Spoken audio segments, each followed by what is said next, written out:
La TVT au cœur de l'information.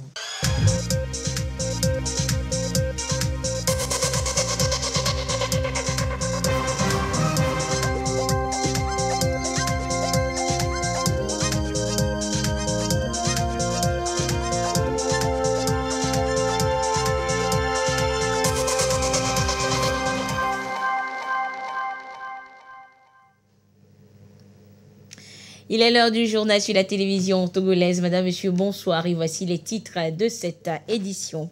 Le secteur privé veut soutenir la recherche et l'innovation scientifique au Togo, raison de la convention cadre signée ce mardi entre les départements de l'éducation et les opérateurs économiques. À découvrir dans ce journal. La recherche promue dans un climat de paix et de sécurité. C'est ce climat que les chefs traditionnels togolais sont appelés à promouvoir en luttant contre l'extrémisme violent. Ils sont sensibilisés par le ministère de la Sécurité. Et puis, le Centre d'excellence régionale sur les villes durables en Afrique aura bientôt ses propres locaux et ce sera sur le campus universitaire de Lomé. La pose de la première pierre de cet édifice, c'était ce mardi. Voilà donc pour les titres. Le secteur privé, allié stratégique du monde scientifique. Cette alliance s'est matérialisée ce matin par une signature de convention cadre. Autour de la table, les ministres des enseignements primaires, secondaires et supérieurs et la présidente de la délégation spéciale consulaire CCI Togo. Les trois ont signé cet accord au profit du monde de la recherche et de l'innovation. Le compte rendu avec Marie-Ange Bida. Trois partenaires, une ambition commune, valoriser les résultats de recherche et d'innovation. Pour sceller cet engagement, une convention cadre. À la signature, le ministère chargé des enseignements primaires et secondaires, techniques et de l'artisanat, celui de l'enseignement supérieur et de la recherche et la CCI Togo. La Chambre de commerce et d'industrie devient l'interface entre les entreprises et le monde de la formation. La Chambre directement s'attachera à écouter les entreprises qui sont dans les besoins et leurs besoins précisément en matière de recherche et fera le lien avec les centres de recherche. La Chambre de commerce fera que chaque année, cet état des lieux soit refait pour mettre à jour toutes les informations qui se trouvent dans son portefeuille de recherche et d'innovation. La Chambre de commerce peut, selon les travaux menés, aider les centres de recherche ou le chercheur autodidacte à aller vers l'INPIT et obtenir la propriété intellectuelle de son travail. Pour l'atteinte de ces objectifs spécifiques, la compagnie consulaire entend mettre à disposition l'expérience et le savoir-faire de l'équipe de l'unité d'implémentation des résultats de recherche de la Chambre pour aider à l'élaboration des curricula. Cette collaboration est une exigence d'un monde en constante évolution. Éducation et secteur privé doivent faire bon ménage. Je considère à juste titre que vous nous proposez une chaîne de solidarité, une chaîne d'union pour le bonheur de nos concitoyens. Les institutions universitaires et scolaires ont été toujours en mutation dans un monde entrepreneurial lui-même en mutation. En faisant le focus sur le secteur éducatif, notamment les enseignements primaires, secondaires, techniques et de l'artisanat, je vous dirais simplement que hier n'est pas notre aujourd'hui. Et nous nous distinguons aujourd'hui par nos IFAD. Nous nous distinguons par le CFMI, qui démontre à merveille que nous avons des idées, des ambitions et des talents. Et je peux vous assurer que nous en ferons davantage. Adéquation, formation, emploi, une approche qui mise sur la qualité de l'enseignement et les besoins des entreprises. Le gouvernement de son Excellence, Faure Issoze Inam Gnassingbé, lorsqu'il lançait la feuille de route gouvernementale, il a été demandé au ministère de l'Enseignement supérieur de mener une activité sur le schéma de déploiement des métiers prioritaires actuels et du futur. Cela veut dire tout simplement que les universités ou les écoles, les institutions de formation doivent se mettre au diapason et faire en sorte qu'elles inondent le marché du travail avec ce dont nous avons besoin d'abord et avec des gens qui, une fois sortis des instituts de formation, ne chôment pas. Et c'est pour cela que l'implication désormais étroite des entreprises s'avère nécessaire dans la définition des politiques enseignantes et dans la définition des priorités que nous devons donc désormais dérouler dans les structures de formation pour offrir à nos pays un cadre qui permette de mettre sur le marché des gens qu'on emploie. Pour relever les défis de l'innovation, il y a le projet Variwa. Il vise à renforcer le partenariat public-privé et est présent dans 4 pays: Bénin, Burkina Faso, Sénégal, Togo.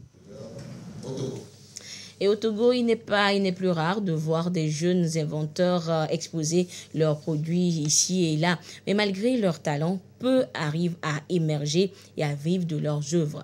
La convention cadre signée ce jour leur donne donc l'opportunité d'exceller dans ce qu'ils font avec le soutien du secteur privé. Et le message leur a été signifié ce matin à la visite des stands dressés à l'hôtel Sarakawa. Nous retrouvons Marie-Ange Mida. Les jardins de l'hôtel Sarakawa transformés en salon de l'innovation et de l'invention. Exposés au public différentes œuvres.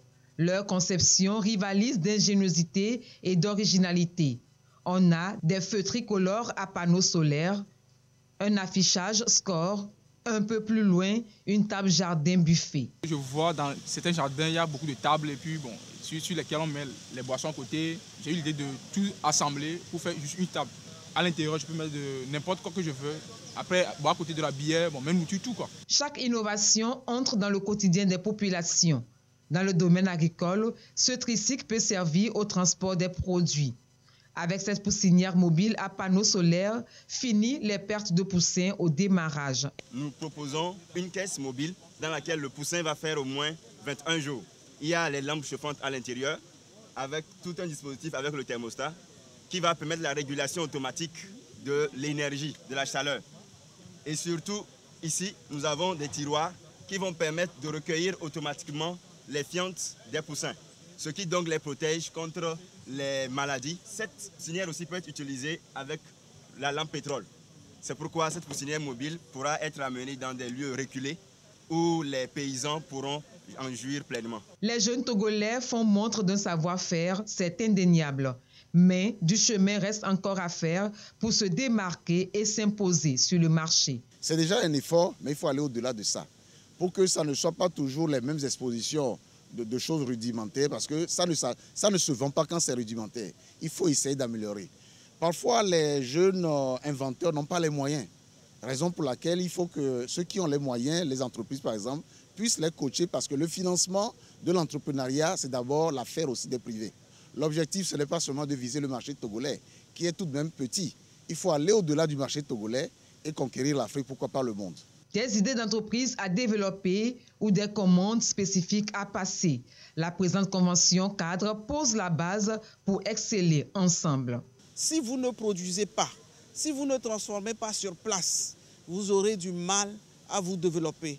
Et ça, il faut qu'on casse aujourd'hui ce cercle vicieux pour rentrer dans un cercle vertueux, permettant à nos jeunes d'être encouragés, financés et finalement de transformer en produits marchands tout ce qu'ils sont en train de faire aujourd'hui dans leur coin.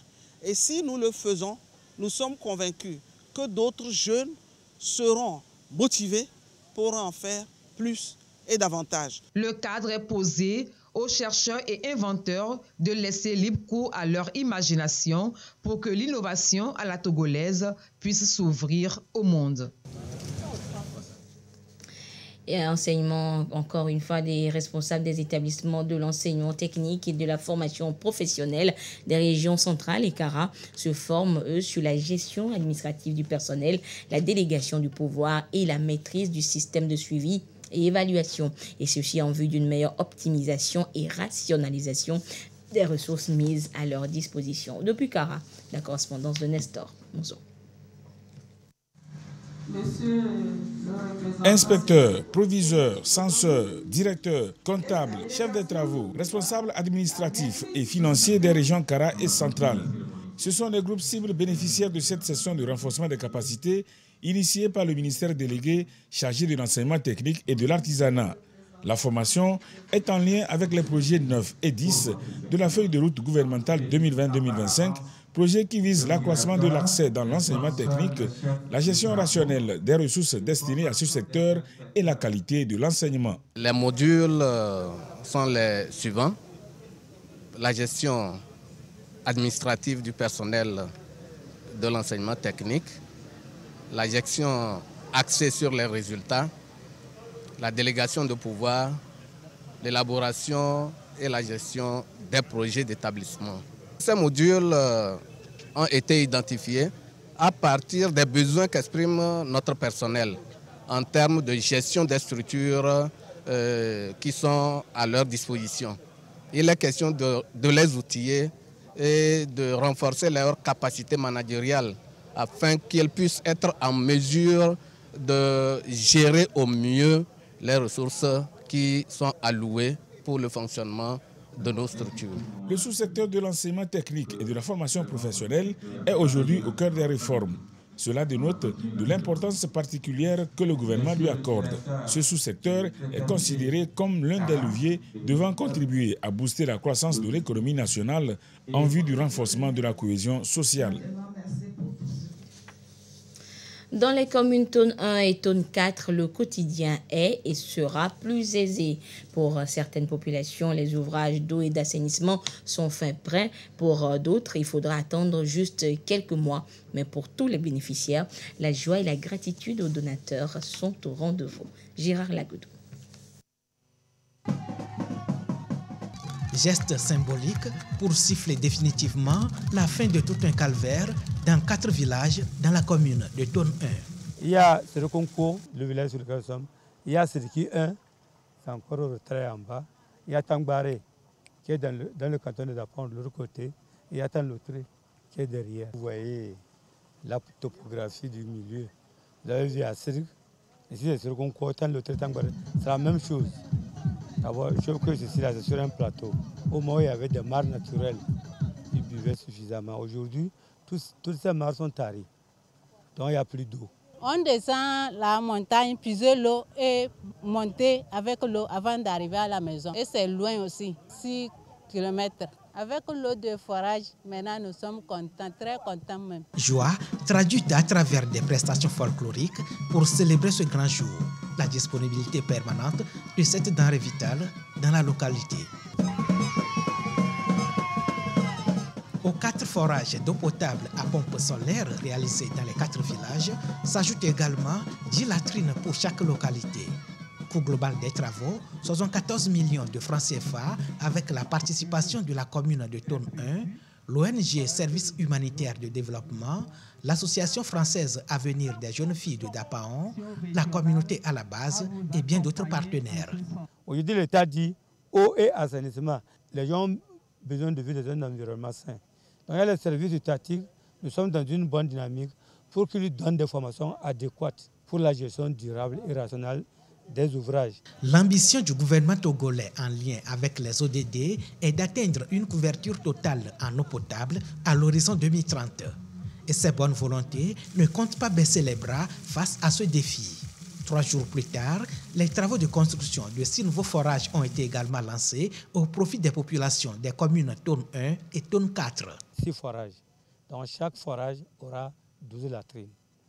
Et ces latrines sont réparties. Il y a 8 latrines seront dans l'environnement immédiat du forage. Et les 6 villages qui ont reçu le forage auront 12 latrines chacun. Si la population a de l'eau, ça veut dire que 90% des problèmes sont résolus. Et s'il a encore l'énergie, ça veut dire qu'économiquement, il peut faire beaucoup de choses. Les présentes rencontres ont également permis de sensibiliser les populations sur la nécessité de collaborer étroitement avec les forces de défense et de sécurité pour une lutte collective et compacte contre l'extrémisme violent et bien d'autres défis sécuritaires qui se posent dans la région des Savanes. Et nous reviendrons justement sur cette sensibilisation des chefs traditionnels sur la lutte contre l'extrémisme violent dans les autres régions. Le temps de vous informer également que les différents acteurs impliqués dans l'élaboration de l'annuaire statistique 2021 de la région centrale sont en réunion. Une rencontre d'analyse des différentes données par secteur afin de passer à la validation du dit document. Le compte rendu avec Désiré Aloy. Les statistiques constituent un domaine important au développement socio-économique et environnemental. Chercheurs, chefs de service, étudiants et autres acteurs ont un document de plus. Annuaire statistique 2021 de la région centrale, document fiable de référence pour leur activité ou projet. Dans ce document, l'on trouve des données par secteur, un atout qui oriente dans le suivi et évaluation des politiques et programmes de développement. L'INSEAD région centrale passe à la validation de ce document. Son avantage est de regrouper les données de toutes les structures dans un document unique.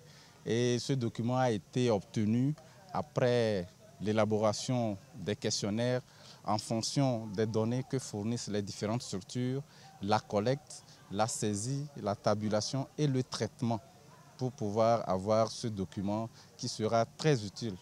Et en ces moments d'élaboration des PDC pour les communes, pour les collectivités locales. Et ce document sera aussi très utilisé par les chercheurs, les ONG qui ont besoin des données actualisées et pour pouvoir faire leurs projets et programmes de développement. L'annuaire statistique 2021 de la région centrale est sous-divisé en 4 parties, de la généralité à l'environnement en passant par la politique démographique et sociale. L'annuaire statistique servira de baromètre et pour mesurer l'impact des programmes gouvernementaux sur le territoire régional, c'est à travers les chiffres, c'est à travers les indicateurs que les différents services produisent qu'on peut mesurer réellement l'impact des projets gouvernementaux sur les populations en ce moment précis. L'annuaire, une fois validé, vient étoffer les documents de base de données, références à exploiter afin de mieux s'orienter dans les politiques de développement. Et je vous l'annonçais, le ministère de la Sécurité et de la Protection civile rencontre les chefs traditionnels et les leaders religieux des différentes préfectures du pays. Il s'agit d'expliquer à ces groupes cibles leur rôle dans la lutte contre l'extrémisme violent et le terrorisme. Nestor Mozo pour des précisions. Pour lutter contre l'extrémisme violent pouvant conduire au terrorisme, le Togo a pris un certain nombre de mesures, dont la mise en place du CIPLEV, Comité interministériel de prévention et de lutte contre l'extrémisme violent. 2 missions essentielles sont assignées au CIPLEV. La première, c'est de travailler en amont pour désamorcer les problèmes qui pourraient amener des individus à basculer vers la radicalisation et l'extrémisme violent. La deuxième, c'est d'œuvrer avec les forces de défense et de sécurité pour aider à sécuriser la population. Les chefs traditionnels de la COSA sont sensibilisés sur ces missions à cette rencontre. Les chefs traditionnels doivent parler aux populations, travailler avec les populations, d'abord pour comprendre leurs problèmes. S'il y a des soucis, qu'au moins les gens remontent ces soucis aux autorités, aux préfets, aux ministres sectoriels, au gouvernement, pour que les solutions soient apportées. Ce n'est pas par la violence qu'on va résoudre nos problèmes. De toute façon, nous avons besoin de paix, de sécurité, de tranquillité pour développer notre pays. Tous les citoyens sont appelés à coproduire la sécurité. Dans cette coproduction, le gouvernement mise beaucoup sur les chefs traditionnels. Les chefs traditionnels que vous êtes, au regard du rôle prépondérant que vous jouez au sein de nos communautés, constituez un maillon fort essentiel dans le dispositif de prévention et de gestion des conflits.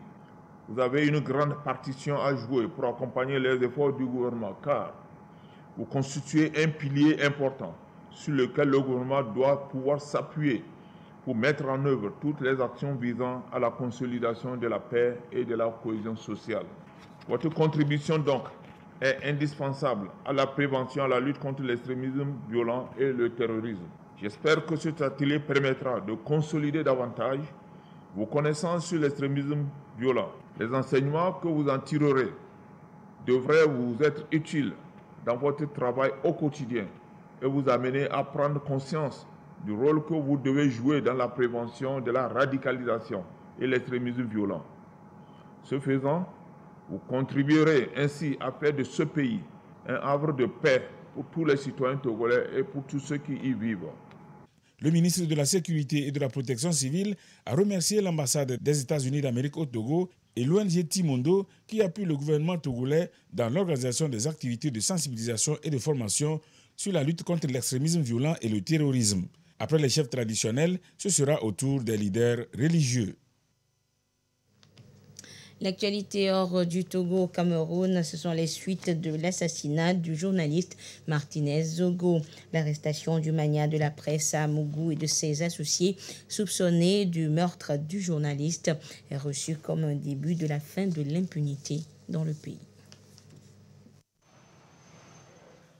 Au Cameroun, la nouvelle de l'arrestation du magnat de la presse, Jean-Pierre Amougou Belinga, et de ses associés soupçonnés du meurtre du journaliste Martinez Zogo est reçue par le peuple comme la preuve d'un système judiciaire compétent. Comme nous réclamons depuis le début de la découverte macabre de Martinez Zogo, que justice soit rendue, nous constatons que sûrement la justice est en train de faire son travail, parce que quand nous avons appris les premières arrestations, nous avons sauté de joie. Nous avons compris que franchement, nous pouvons avoir foi en la justice de notre pays. Aujourd'hui, la vérité peut-être est en train de sortir, mais seulement les arrestations qui sont en train de se dérouler, quand on voit un peu l'ambiance au quartier, les gens sont un peu contents du fait qu'il y a quand même quelques noms qui sortent. Donc on espère que la justice va faire son travail et on saura vraiment qui a pu faire ça à notre frère. Martinez Zogo, journaliste radio qui dénonçait ouvertement la corruption dans le pays, avait été enlevé le 17 janvier dernier et retrouvé mort 5 jours après. Son meurtre avait suscité l'indignation nationale. La course contre le temps et le froid se poursuit ce mardi en Turquie et en Syrie au lendemain des violents séismes qui ont frappé ces deux pays. Le bilan ne cesse de s'alourdir et de grimper, dépassant désormais les 7200 morts. Et l'aide internationale se mobilise. Les messages de compassion pour les victimes se multiplient également. Des dizaines de nations et organisations ont proposé de participer aux efforts de sauvetage dans le sud de la Turquie et le nord de la Syrie après les tremblements de terre de lundi qui ont fait déjà des milliers de victimes. L'Union européenne a activé son mécanisme de protection. Des équipes issues des 10 États membres ont été rapidement mobilisées. La France, par exemple, a annoncé l'envoi de près de 170 secouristes et pompiers. Les soldats russes sont déjà sur le terrain en Syrie. Vladimir Poutine a également déployé 4 avions chargés de sauveteurs et d'équipements vers la Turquie. Washington a déclaré être engagé à aider les habitants des deux côtés, mais exclu de traiter directement avec le gouvernement syrien. La Grèce a pour sa part promis de mettre à disposition toutes ses forces pour aider la Turquie, et ce malgré les tensions diplomatiques qui pèsent entre Athènes et Ankara. Le Premier ministre israélien Benjamin Netanyahou a déclaré qu'il avait également approuvé une demande d'aide humanitaire pour la Turquie, reçue par l'intermédiaire d'un représentant diplomatique. Israël a également envoyé une équipe de secours de son armée en Turquie, mais les relations avec la Syrie sont plus hostiles. Damas dément toute tentative d'aide. Une quinzaine d'autres pays, dont l'Ukraine, ont également promis de l'aide, alors que les recherches de survivants dans les décombres se poursuivent. Et puis, dans ce drame, il y a également de ces belles histoires, de ces miracles.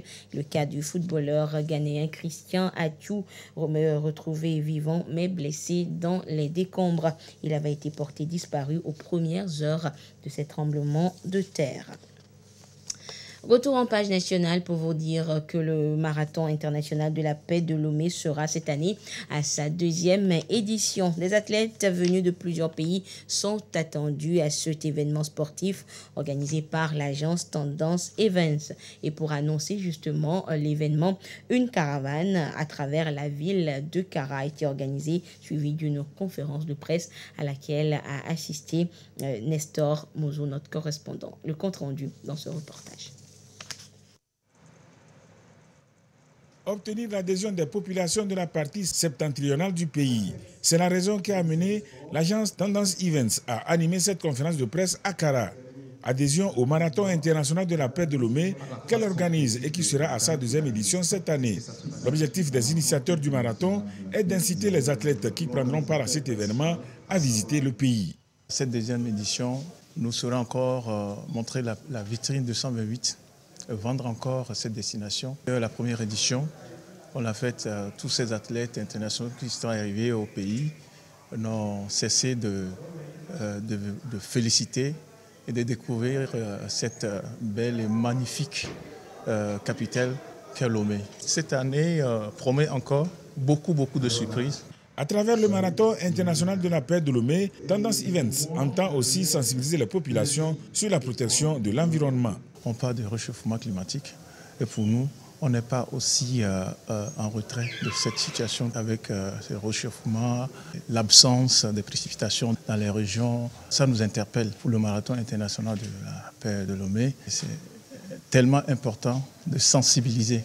À cette conférence de presse, la ministre des Sports et des Loisirs a témoigné sa gratitude à l'agence Tendance Events pour son initiative qui revêt un intérêt louable. Le sport en général et l'athlétisme en particulier est un réel sujet de préoccupation du gouvernement qui ambitionne de l'exploiter pour asseoir une économie sportive forte et robuste en vue de contribuer à l'émergence économique, sociale, culturelle et sportive du Togo.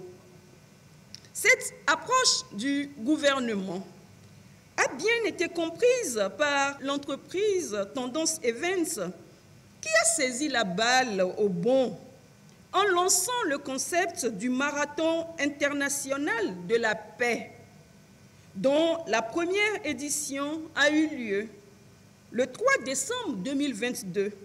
La conférence de presse vient concrétiser la volonté affichée du ministère des Sports et de Tendance Events de se servir de l'athlétisme pour renforcer le vivre ensemble, la cohésion sociale et bâtir une société paisible. Après la conférence de presse, une caravane s'est élancée du Palais des Congrès pour sillonner certaines artères de la ville de Kara, toujours dans le souci d'attirer l'attention du public sur la tenue du marathon international de la paix de Lomé.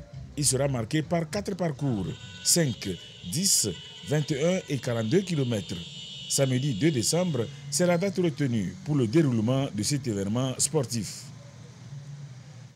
Et je vous amène à présent à la découverte d'artisans togolais. Ils sont des cordonniers et leur spécialité, c'est justement la reformation de talons et semelles. Ils sont 3 et ils sont situés donc leur atelier se situe donc au marché de Granawi. Que font-ils concrètement? Leur quotidien dans ce dossier réalisé par Immaculée Baoui Abalo et la voix de Carmen Madji Akapo.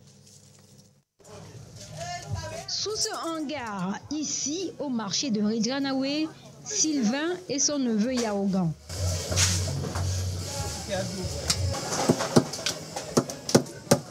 C'est le quartier des chaussures du marché. Tous deux sont cordonniers, mais une spécialité, les talons. Sylvain sait redonner la vie aux chaussures de femmes. Il transforme les talons en fonction du désir de ses clientes.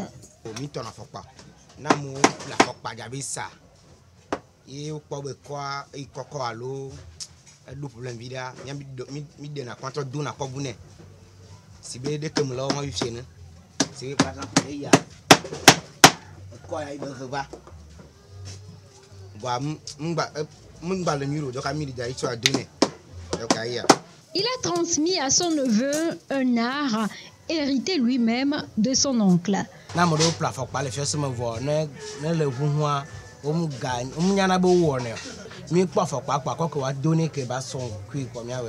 Les chaussures ici retouchées trônent pour la plupart fièrement dans les boutiques où l'on ne douterait une seconde de leur vie antérieure. Le travail bien fait fait lui-même sa publicité. Le duo est bien sollicité.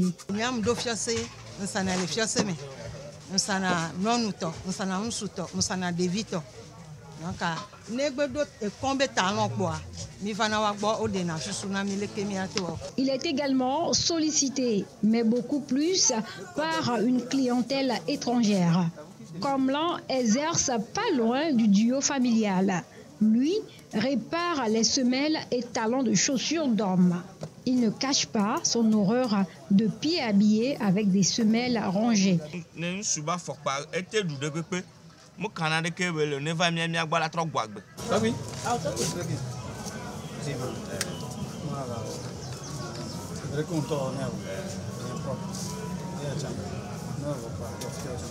Afokpa eblina mi aye be sueva.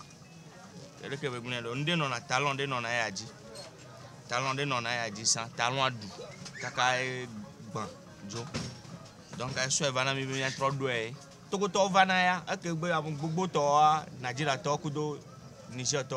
Le métier leur assure leur petit confort. Des artisans que l'on pourrait qualifier de créateurs. Ils participent par ailleurs assez activement, mais de loin, à lutter contre le gaspillage et la protection de l'environnement. Vous savez donc où aller pour donner une seconde vie à vos chaussures usées. Et voilà, donc c'est sur cette belle découverte que se referme cette édition. Merci de votre fidélité à la télévision togolaise. Excellente suite de nos programmes. Au revoir.